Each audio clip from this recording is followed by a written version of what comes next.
I was born and raised here in Williamson County, and one of 9 children, a working, middle-class working family, I suppose. We were living a real good, simple life in Franklin at that time when I was growing up. However, one Sunday morning, as I was 16 at this time, walk around the corner to White's drugstore, and there we'd buy a Coke and stand around and talk just like any other teenager would. And in that particular morning, someone got our attention and turned the radio up so we could all hear. And everybody got quiet, and we heard for the first time that the Japanese had just bombed Pearl Harbor, and there was great loss of life. That event changed the world forever. It's never been the same since. My brother, David, had been killed in service. Well, now it's about my time to go into service. And so when I go in, the war had been going on for 2 years. Now I'm 18, so they needed foot soldiers. So that's where I ended up as a foot soldier. Now, I had never really been out of the state of Tennessee before in my life. They shipped us to New York and put us on a troop ship, 10,000 foot soldiers.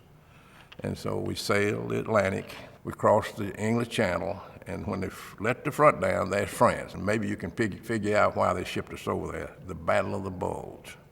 And they needed foot soldiers quickly. We were going to go into combat for the first time, and we knew it was coming.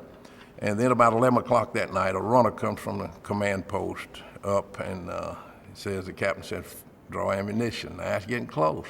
About 1 o'clock or 2 o'clock in the morning, he comes back up and says, the captain said, fall out. Now this is it, we're going into combat for the first time. That's the last time I'd see lights at night for almost 6 months. And there I am, and so fear sets in for the first time. Fear of the unknown. I couldn't see, didn't know where I was, didn't know where I was going, didn't know whether I was going to live 5 minutes or 5 days or what.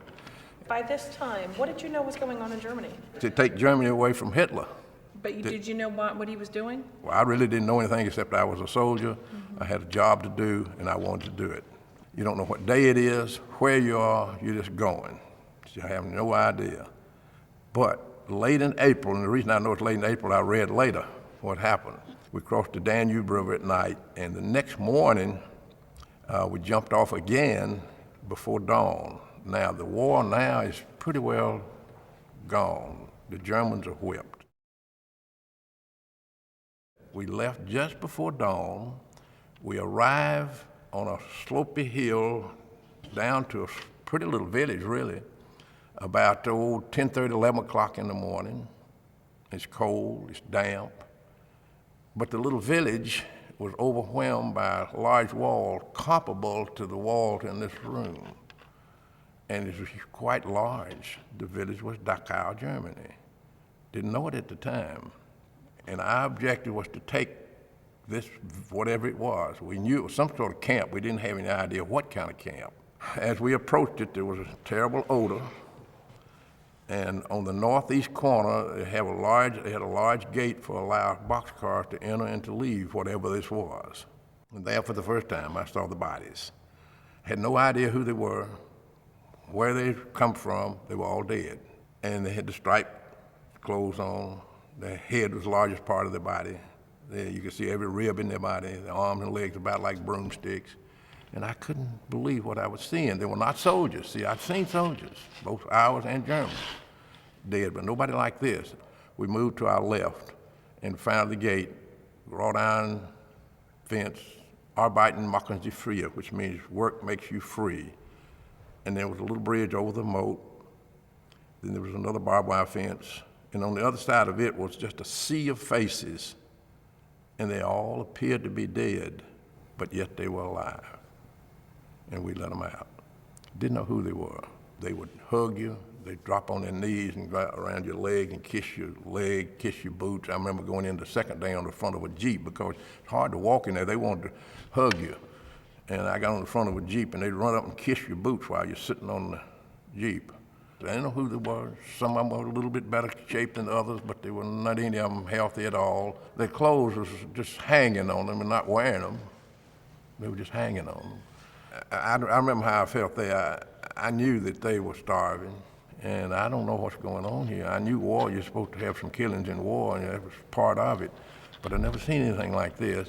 I could wish we could have gotten there the day before, because those bodies were still warm. They just killed them that morning. When I started talking about it, especially at universities, there's always one would hold his hand up and say, "Don't you think that was a hoax?" And I said, well, I don't know what happened before I got there, but I know what I saw.